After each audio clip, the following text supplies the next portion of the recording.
Kebanyakan orang menganggap bahwa roh memiliki bentuk seperti sosok tubuh. Mereka percaya bahwa roh itu seperti asap putih yang menyerupai tubuh manusia. Ada kepala, mata, hidung, telinga, tangan, kaki, dan sebagainya. Meskipun tidak dapat disentuh, roh dianggap memiliki bentuk yang mirip dengan tubuh fisik yang bisa berjalan ke sana kemari. Inilah pandangan umum yang dipercayai banyak orang. Tetapi apa sebenarnya kata Alkitab tentang roh itu? Apakah sama seperti pengertian kebanyakan orang tadi? Jangan kemana-mana, mari kita selidiki bersama apa sebenarnya maksud roh menurut Alkitab.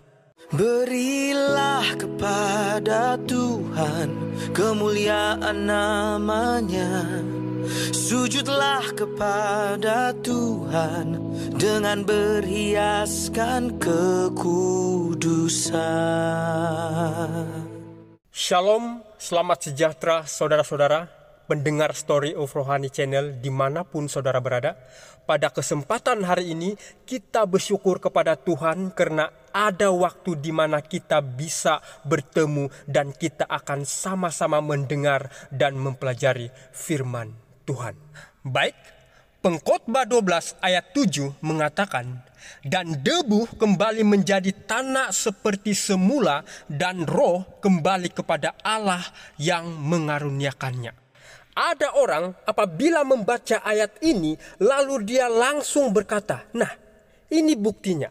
Roh itu langsung pergi ke surga bersama Allah ketika seseorang meninggal. Sekarang pertanyaannya, benarkah roh yang disebut dalam Pengkhotbah 12 ayat 7 itu berbentuk sosok tubuh, punya mata, telinga, hidung, mulut, tangan, kaki, dan sebagainya? Dan benarkah itu yang kembali kepada Allah di surga? Untuk mendapatkan jawaban ini, kita harus lihat di mana? Kita harus kembali ke kisah penciptaan manusia. Saya ulangi, kalau kita mau tahu apa itu roh yang kembali kepada Allah, kita harus lihat bagaimana Allah menciptakan manusia pada mulanya. Perhatikan, Kejadian 2 ayat 7. Ketika itulah Tuhan Allah membentuk manusia itu dari apa? Dari debu tanah dan menghembuskan apa? Menghembuskan nafas hidup ke dalam hidungnya. Demikianlah manusia itu menjadi apa? Menjadi makhluk yang hidup. Melalui ayat ini kita dapati ada 3 bagian penting yang harus kita mengerti. Perhatikan baik-baik dan tolong ingat 3 hal ini. Jangan sampai lupa. Pertama, Allah membentuk manusia dari debu tanah. Kedua, Allah menghembuskan nafas hidup ke dalam hidung manusia.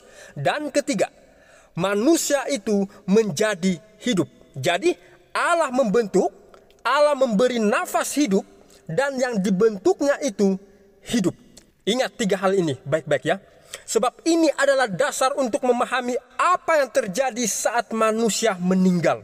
Sekarang saya ingin mengajak kita semua merenungkan kembali ayat yang tadi, Pengkhotbah 12 ayat 7. Perhatikan baik-baik sekali lagi. Ketika manusia mati, Alkitab berkata, dan debu kembali menjadi tanah seperti semula. Tadi kita sudah pelajari bahwa Allah membentuk manusia dari debu tanah. Ketika seorang mati, maka tubuhnya kembali menjadi tanah seperti semula. Lalu ayat itu lanjut berkata, dan roh kembali kepada Allah yang mengaruniakannya. Nah, sekarang mari kita renungkan apa arti kata mengaruniakannya. Itu artinya adalah memberikannya. Kita imbas kembali tadi, apa yang Allah berikan kepada manusia pada mulanya supaya ia hidup? Apa? Ya, benar. Nafas hidup. Berarti roh yang dibicarakan dalam Pengkhotbah 12 ayat 7 itu adalah nafas hidup. Saya ulangi. Roh yang dimaksudkan oleh pengkhotbah itu adalah nafas hidup yang Allah berikan kepada manusia. Mazmur 104 ayat 29 dan 30 mengatakan, apabila engkau mengambil roh mereka, dengan kata lain, apabila Tuhan mengambil nafas itu dari kita, kita akan mati. dan kembali menjadi debu. Selanjutnya, apabila engkau mengirim rohmu, ya, apabila Tuhan memberikan nafas hidup itu, maka kita tercipta, kita hidup. Apakah boleh difahami tahap ini? Harap boleh ya. Sekarang saya mau tanya, dari mana dunia ini mendapatkan ide bahwa roh itu punya bentuk seperti sosok tubuh berwarna putih yang keluar dari tubuh ketika seseorang meninggal? Dari mana sebenarnya gambaran seperti itu berasal? Apakah dari Alkitab? Kalau dari Alkitab, di manakah ayatnya? Atau fakta itu diambil dari film-film, movie, dan cerita-cerita rekaan manusia? Saudara-saudara, mana yang patut kita percaya? Sumber palsu atau Alkitab?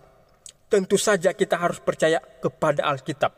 Firman Tuhan adalah kebenaran, bukan rekaan manusia. Jadi kita dapat simpulkan di sini yang kembali kepada Allah itu bukan makhluk roh yang hidup atau berbentuk tubuh, tetapi nafas hidup yang berasal dari Allah. Saya ulangi supaya kita semua jelas. Yang kembali kepada Allah itu adalah nafas hidup. Jadi setelah kita melihat semua bukti dari Alkitab ini, sekarang saya mau tanya kepada kita semua, apakah nafas itu punya bentuk seperti yang banyak orang katakan? Apakah nafas itu punya kepala, punya mata, hidung, telinga, tangan dan kaki sebagainya? Apakah ia berbentuk seperti sosok tubuh yang melayang-layang berwarna putih keluar dari tubuh si mati? Tidak, saudara. Nafas tidak punya bentuk. Nafas tidak dapat dilihat. Tidak ada satu orang pun yang bisa melihat nafas dengan mata kecuali dalam cuaca sejuk. Tapi itu pun hanya uap putih, bukan bentuk tubuh. Bukan. Alkitab sudah katakan dengan jelas dalam Yesaya 2 ayat 22, jangan berharap pada manusia, sebab ia tidak lebih dari hembusan nafas. Dan sebagai apakah ia dapat dianggap? Perhatikan baik-baik saudara. Manusia tidak lebih daripada hembusan nafas. Itu bukan kata saya. Itu firman Tuhan sendiri yang katakan. Kalau Alkitab sudah jelas berkata bahwa manusia hanyalah hembusan nafas, kenapa masih ada yang mau berkata roh itu punya bentuk, bisa jalan, bisa bicara, bisa melihat? Kenapa ya? Ada yang bisa jelaskan? Firman Tuhan berkata tidak lebih dari hembusan nafas. Jadi kenapa kita harus tambah-tambah arti yang tidak pernah Tuhan katakan? Jangan kita biarkan hayalan atau film-film menipu kita. Pegang firman Tuhan, karena kebenaran tidak datang dari perasaan, tetapi dari apa yang Tuhan nyatakan. Jadi jelas ya, yang kembali kepada Allah itu bukan sosok roh seperti dalam film, tetapi nafas hidup yang tidak sadar, tidak berbentuk, dan tidak berdiri sendiri. Artinya apa? Roh dalam Pengkhotbah 12 ayat 7 tadi bukanlah makhluk hidup. Itu adalah nafas hidup yang Allah hembuskan ke dalam manusia saat penciptaan. Nafas ini tidak berbentuk, tidak kelihatan, tidak bisa berpikir, dan tidak bisa bertindak sendiri. Sayangnya, kebanyakan dari kita telah terpengaruh dengan gambaran tentang roh yang melayang-layang, berpakaian putih, keluar dari tubuh, dan hidup dalam dunia roh. Semua itu bukan dari Alkitab, tapi dari cerita rekaan manusia. Iblis menggunakan taktik halus, dia memakai ayat Alkitab tapi diputar balikan. Dia membuat yang salah kelihatan benar dan yang benar kelihatan aneh. Dan tanpa kita sadar, kita sudah masuk dalam jeratnya. Ingatlah saudara, Alkitab berkata dalam 1 Tesalonika 5 ayat 21, ujilah segala sesuatu dan peganglah yang baik. Apakah itu berasal dari Alkitab atau berasal dari yang jahat? Kita harus menguji setiap ajaran, apakah itu benar-benar berasal dari Tuhan atau tidak.